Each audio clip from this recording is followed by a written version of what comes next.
Hi everyone, my name is John. Welcome back to my channel.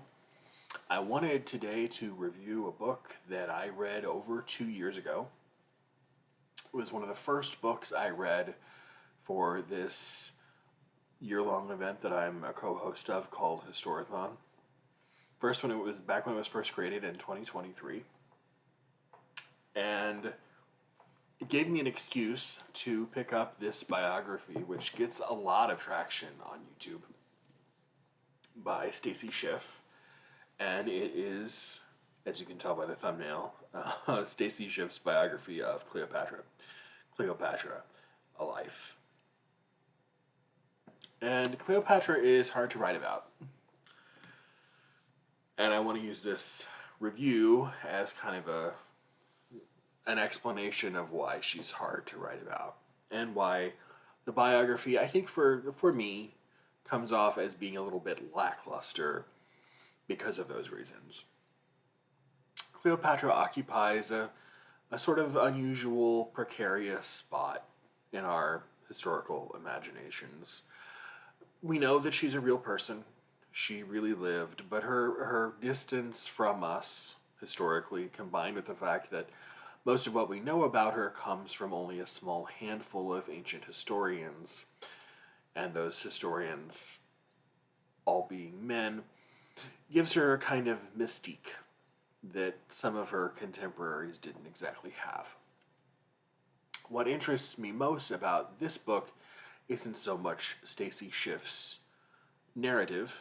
I think it has its merits and its demerits, but rather how aspects of that narrative, and really most narratives of Cleopatra's life, are uniquely shaped by the way that we orientalize her. Orientalize in the sense that Edward Said used the word in his 1978 book of the same name.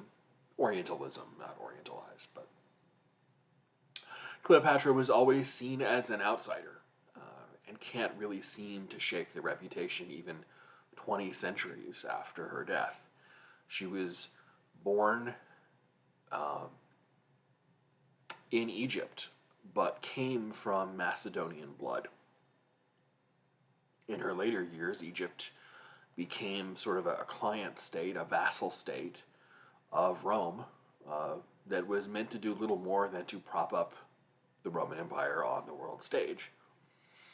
And this, combined with our relative lack of primary source material about her life and her tremendous amount of influence as an Egyptian pharaoh and lover of Mark Antony and Julius Caesar, encouraged the ancient male historians who wrote about her to wildly speculate about her motives and the contents of her inner life. Schiff is aware of those trends and those inclinations in the ancient sources, and not to mention their rank misogyny too. But she doesn't do too much to push back against them, and I don't really know how you can. For example, Plutarch's Cleopatra reads like a reconstruction of his imagination to push his own moralizing agenda. Plutarch was a great moralizer. Nearly everybody who wrote about her noted her as the antithesis of all that was Roman. They defined her as an anti-Roman. She was an Easterner. She worshipped pagan gods. She was a woman in a man's world. She was a profligate. We all know what that means. She used her beauty and her wiles to manipulate men into getting what she wanted. Because remember, when men do it, it's strategic, it's statecraft, it's wily, it's smart. But when women do it, they're just loathsome whores. And that's basically what some historians, some contemporary historians, came out and said. Schiff admits that writing about Cleopatra entails, and I quote, peeling away the encrusted myth and hoary propaganda, hoary, Hoary, propaganda. But in the very same paragraph, basically admits that we don't know enough about her life to justify what most curious readers of life writing, biography, would want to know. We don't know who her mother was. We don't know how long she lived in Rome. We don't even know whether she married Mark Antony, at least according to Schiff. The major primary sources that we have about her, Appian, Plutarch, Cassius Dio, never met Cleopatra. None of them met her, all having lived well after her death. And when we don't know something about someone's life, especially when those constructing it aren't huge fans of their subject's politics to begin with. Remember, she's a woman, she's an Easterner, she's a worshiper of pagan gods, all of that stuff. It can lead to swift and irresponsible conclusions about the person you're trying to write about. I wish we had the source material to write a biography of Cleopatra that she deserves. Something that fleshes her out as someone more than a lascivious seductress hungry for political power. Unfortunately, that seems to be mostly all we have. And the historiography around her all too clearly shows that. If anything, Schiff's book makes me a little weary of reading even more about her for fear that I'll get just a heady mix of more anachronistic hero worship mixed with misogyny.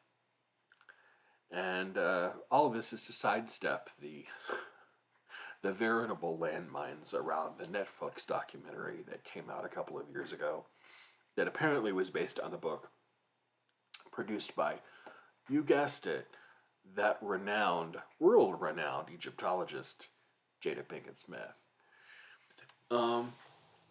If anyone out there knows of a biography that's better than certainly any of the ancient sources, and hopefully better than this too, let me know. Maybe I wasn't in the right headspace for it. Maybe I was expecting something more when I shouldn't have been. But this just didn't seem like it. It seemed like it kind of did her dirty, even though I know that wasn't the intention. If you ever read the book, or if you have other suggestions, recommendations about Cleopatra's life, please let me know in the comments. I would be very, very eager to read another book that someone said was worth the effort. Stacy Schiff's Cleopatra, A Life. See you soon with another review.